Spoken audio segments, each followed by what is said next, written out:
हरियाणा विधानसभा का चुनाव चल रहा है और जाहिर तौर पर एक और हॉट सीट है, वो है जगाधरी की। जगाधरी की सीट पर वर्तमान में कृषि मंत्री चुनाव लड़ रहे हैं और वहीं पूर्व में उनके मुकाबले में देखा जाए तो कांग्रेस की ओर से पूर्व डिप्टी स्पीकर चुनावी मैदान में। इसके अलावा आम आदमी पार्टी ने भी अपना प्रत्याशी खड़ा किया है, जिसके लिए कल अरविंद केजरीवाल अपना रोड शो करके गए हैं और चुनावी माहौल बनाने की कोशिश की है।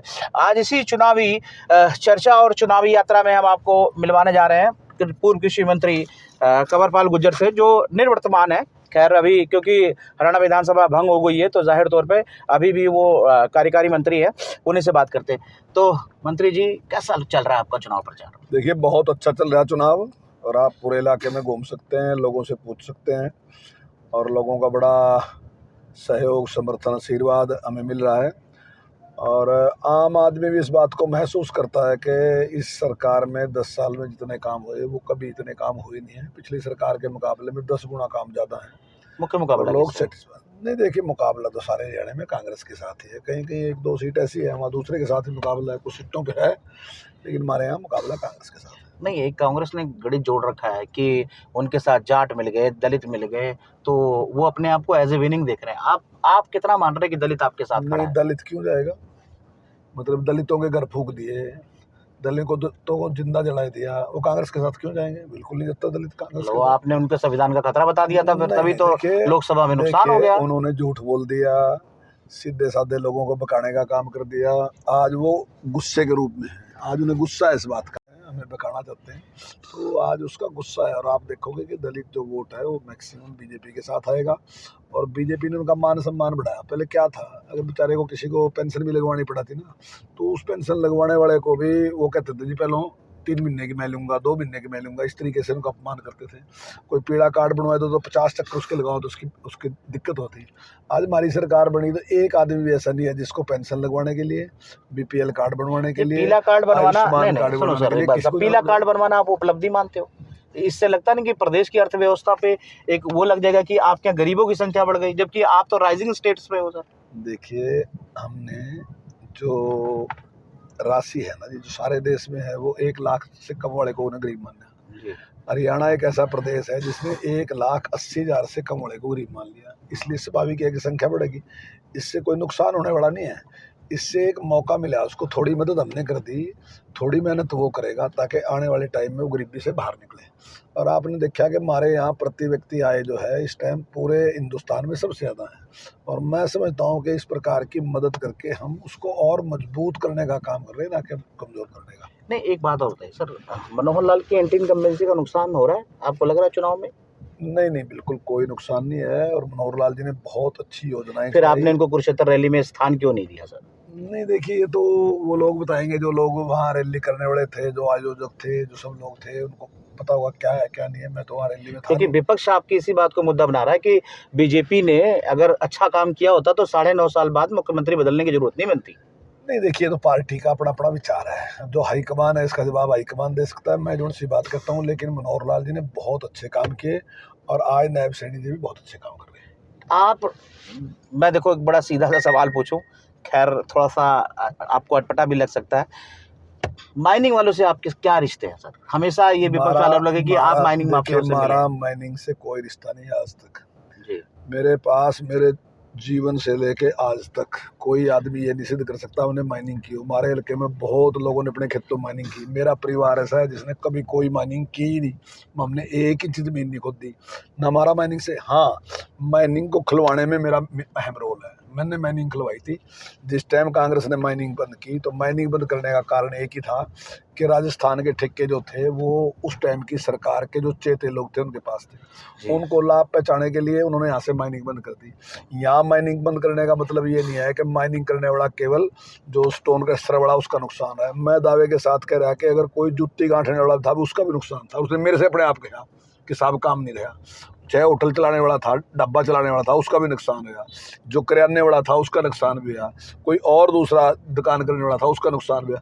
पेंचर लगाने वाला भी, मैं अभी आपको नाम लेके बताऊंगा, अभी मिल लिया, आप धर्मपाल सैनी है, उर्दनी का, यहाँ से छोड़ के वो जज्जर चला गया था, दुकान वहाँ कर ली थी, इसलिए क्योंकि काम नहीं गया था।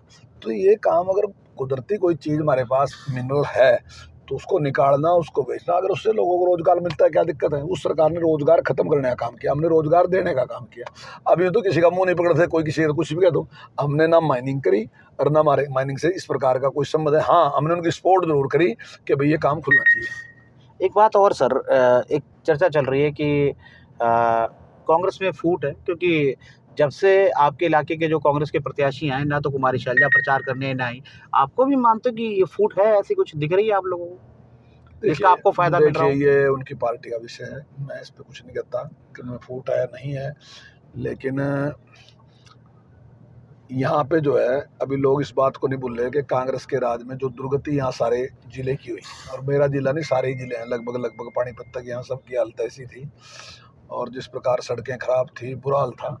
तो अभी तक लोग भूले नहीं है जिस प्रकार के अपमान का जीवन हमने जिया उस टाइम, कि कोई आदमी हमारी बात सुना ही नहीं था।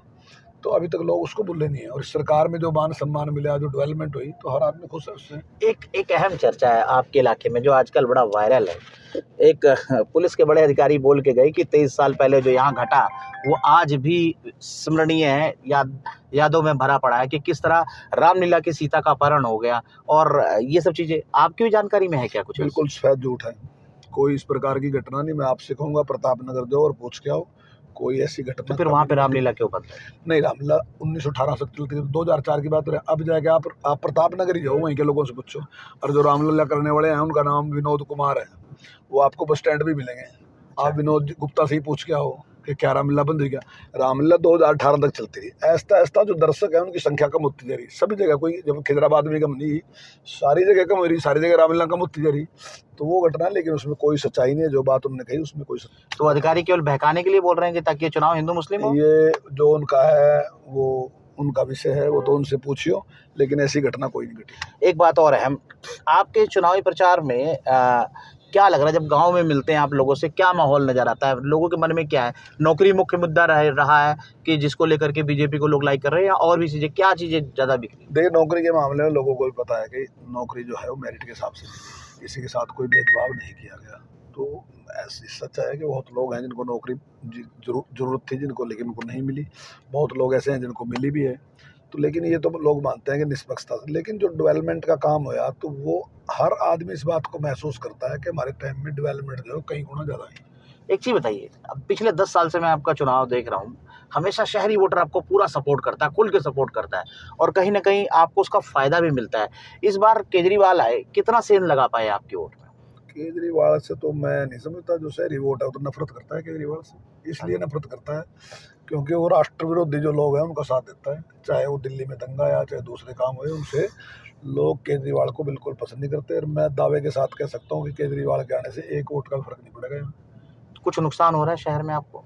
बिल्कुल कोई नुकसान नहीं है, लोगों का पूरा समर्थन है, लोग पूरा आशीर्वाद दे रहे। और अभी आप शाम को चलो, हमारे प्रोग्राम देख लियो। ओवरऑल ये मान रहे हैं कि आपकी विक्ट्री है, निश्चित है? देखिए, हम निश्चित मान रहे कि निश्चित तौर से लोगों का जो आशीर्वाद है वो भारतीय जनता पार्टी को मिलेगा और मेरे को मिलेगा। मैं लोगों के बीच में रहा हूँ लगातार, 10 साल तक लोगों के बीच में हूँ मैं, और लोगों के लिए विकास के काम किए। लोग इस बात से खुश हैं। नामांकन भरवाने आपका बालकनाथ आए थे, उन्होंने शायद आपसे वादा भी किया कि योगी आदित्यनाथ की रैली भी करवाएंगे। कोई शेड्यूल बनवा रहे हैं आप लोगों ने? नहीं, हमने नाम दे रखा है योगी आदित्यनाथ का, और मुझे उम्मीद है कि शायद अगले संडे तक उनका प्रोग्राम हमें मिलेगा, ऐसी मेरी उम्मीद है। मैंने कहा भी है, तो निश्चित तौर से मिलेगा। और अभी हमारे जो गृह मंत्री अमित शाह जी, वो आ ही रहे हैं सोमवार को, तो ये हमारे लिए बड़ी उपलब्धि है। सुरेश राणा जी का कितना सहयोग मिल पा रहा है आपके? तो बहुत जबरदस्त। देखिए, हमारे जो सहयोगी हैं ना जी, वो हमारा चुनाव ऐसे ही लड़ रहे जैसे उनका अपना चुनाव हो। चाहे सुरेश जी की बात लगा लो, और चाहे उसके बाद सुखराम जी की बात लगा लो, चाहे जो हिमाचल के पूर्व विधायक हैं तोमर साहब, उनकी बात लगा लो, सिलाई से विधायक रहे। और चाहे अपना जो मेरे सिमधी भी हैं मम्मी जी, वो भी यहाँ एक उसको देख रहे हो, दिन रात उसी काम में लगे। और दूसरे बलबीर सिंह जी हैं जो चौपाल से पहले लगातार 3 बार से विधायक हैं, उनको लगा लो। तो सब लोग चुनाव को ऐसे ही लड़ रहे जैसे उनका अपना चुनाव हो। बहुत मेहनत कर रहे सब के सब, हमारे कार्यकर्ता बहुत मेहनत कर रहे हैं। आपके चुनावी काफिलों में गाड़ियों की संख्या बहुत ज्यादा है, ये आपके समर्थक हैं, प्यार करने वाले कौन लोग हैं? देखिए, ये हर बार ऐसे ही होता है। जब हम चुनाव शुरू करते हैं तो ऐसा गाड़ियाँ बढ़ती रहती हैं। हर आदमी सोचता है कि भाई हमने भी चलना चाहिए, हमें भी चलना चाहिए। तो वो प्यार के कारण ही है कि लोगों की फिर लाइन काफ़ी लंबी बढ़ जाती है। बहुत बहुत आगामी आपको शुभकामनाएं, आपका चुनाव बहुत अच्छा निकले।